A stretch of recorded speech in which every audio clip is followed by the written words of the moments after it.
Okay, hello everyone. This week we are talking about Mac.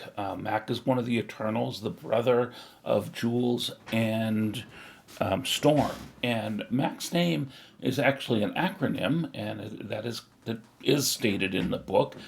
He is the musical audio curator for Eldonia, because Eldonia it is this incredible world of incredible beauty and color, but even stranger, it's an incredible world of melodies and music. And so everything on the planet, everything in the planet, everything has its own melody. And Mac has the ability to hear the melody individually. So instead of just hearing all the trees and the bugs and the birds' melodies as this incredible symphony, Matt can hear the melody of that plant or of the rock or of the bug. He can hear it individually, and he can hear the melody of each character as well.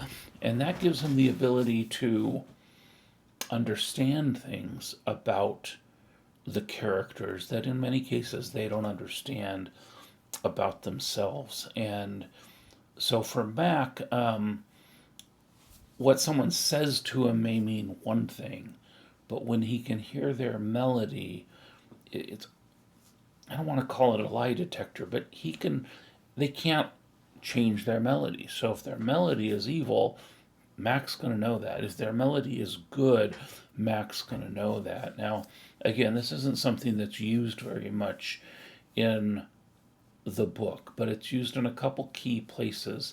Um, More, I think, to tell other characters things about themselves that they may not know, um, or to learn something about someone that Mac doesn't know.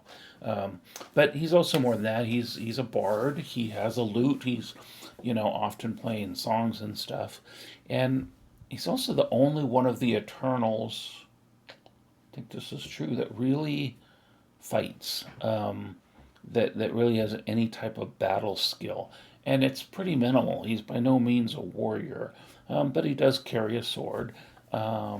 He can use the sword, but he's more of a warrior than the others, um, and probably much more of a warrior in book two than in book one, and that is because of what happens between the books in the timeline that again we are going to get to in a probably book four of the series.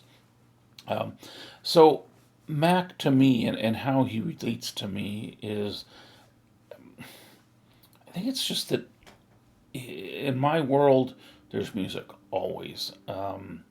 It's hard for me even making this video to turn off my music, but it's YouTube, and anything I'd be playing would get me a copyright strike if there was music in the background. So I have to turn it off. But it's music is just, I'm constantly listening to music when I write, constantly listening to music if I'm in the garden. I've got my earphones on, listening to music. I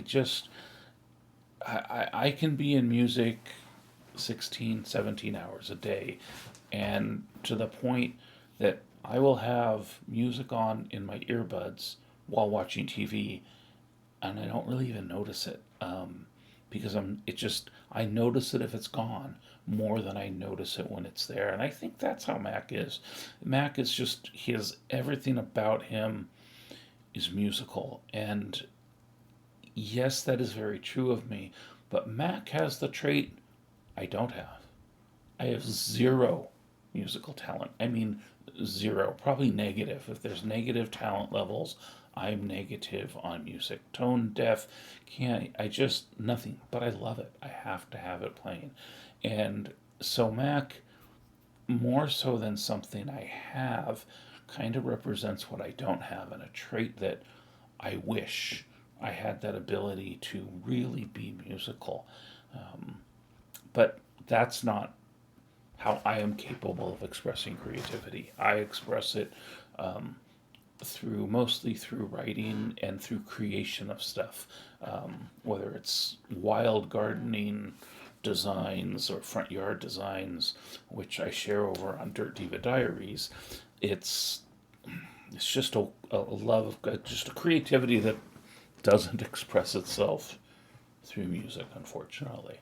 And that's Mac. And you'll love him, and you'll love watching him get picked on by Storm and Julz. They call him Doctor Music. He doesn't appreciate that, but they absolutely love calling him that. So next week, I think we're going to talk about The One. See you then.